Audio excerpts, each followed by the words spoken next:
पता है, जब मैं अपने घर पे थी ना, तो मैं अपनी फ्रेंडों के यहाँ पर जाया करती थी। तो मुझे ना कुरान जब वो पढ़ा करती थी तो मुझे ना एक चिड़न सी रहती थी। और चिड़न पता क्या रहती थी कि अल्लाह तूने मुझे क्यों नहीं बनाया इस लायक, तूने मुझे ऐसे घर में क्यों नहीं पैदा करा किया कि मैं भी तेरा कुरान पढ़ती, मैं भी तेरी 5 वक्त की नमाज अदा करती। अल्लाह तूने मुझे ऐसे घर में पैदा कर दिया कि मैं तेरा कुरान पढ़ना तो दूर मेरे मौला, मैं तेरा कुरान छू भी नहीं सकती इन हाथों से। मतलब ये कह कह के ना मैं बहुत अंदर ही अंदर रोती थी और दिल बहुत दुखता था। और जब मैं अपनी फ्रेंड से कहा करती थी कि मैं इसको थोड़ा टच कर लूँ, तो वो कहती थी मेरे से कि ना तू टच ना करना। मैंने क्यों, मैं टच क्यों नहीं कर सकती, क्यों, जब मैं इतना अच्छा मानती हूँ, मुझे प्यार है इन चीज़ों से।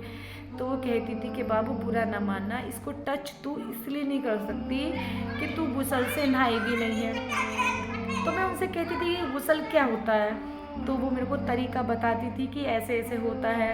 फिर मैंने कहा अगर मैं गुसल कर लूँगी तो और मैं पाक रहूँगी तो फिर मैं इसको टच कर सकती हूँ। तो वो कहने लगी कि मैं अपनी मुल्लानी से पता करके बताऊँगी।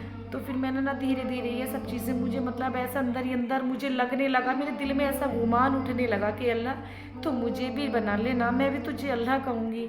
अब मैं अपनी फैमिली में रह के तुझे अल्लाह कहती हूँ तो मेरी फैमिली वाले मुझे मारते। तूने मुझे इतना मजबूर क्यों बनाया अल्लाह, जब मैं तुझसे प्यार करती हूँ, मैं दिल से तेरे इस्लाम को मानती हूँ, तो अल्लाह तू मुझे अपनी बारगाह में ले ले मेरे मौला। तो मैं ये दुआ कर रही थी अपनी फ्रेंड के यहाँ पर। कुरान मेरे आगे रखा हुआ था, टच नहीं किया मैंने, आगे मेरे रखा हुआ था। मेरी फ्रेंड ने टच करने के लिए मुझे मना किया, लेकिन मेरा दिल बहुत दुखा था कि काश हम भी तो इंसान, हम इतने बुरे हैं कि हम अल्लाह की नेमत को नहीं टच कर सकते।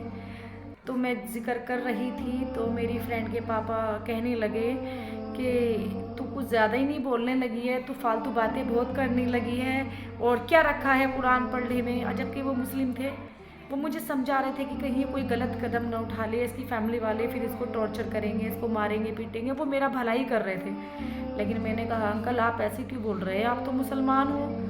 तो वो कहने लगे बेटा ये सब कुछ सही नहीं है, आप अपने घर में रहो, अपनी फैमिली के बीच में रहो।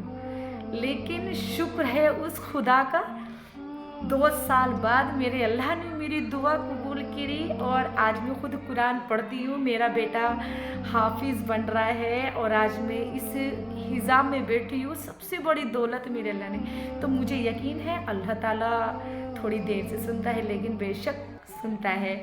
उसकी लाठी में आवाज़ है और वो अपने नेक बंदों से बहुत मोहब्बत करता है। अगर आपको मेरी वीडियो पसंद आए तो प्लीज़ कमेंट में ज़रूर बताएं, और ऐसे ही मैं आपको अपनी बहुत हिस्ट्री बताऊंगी इंशाल्लाह।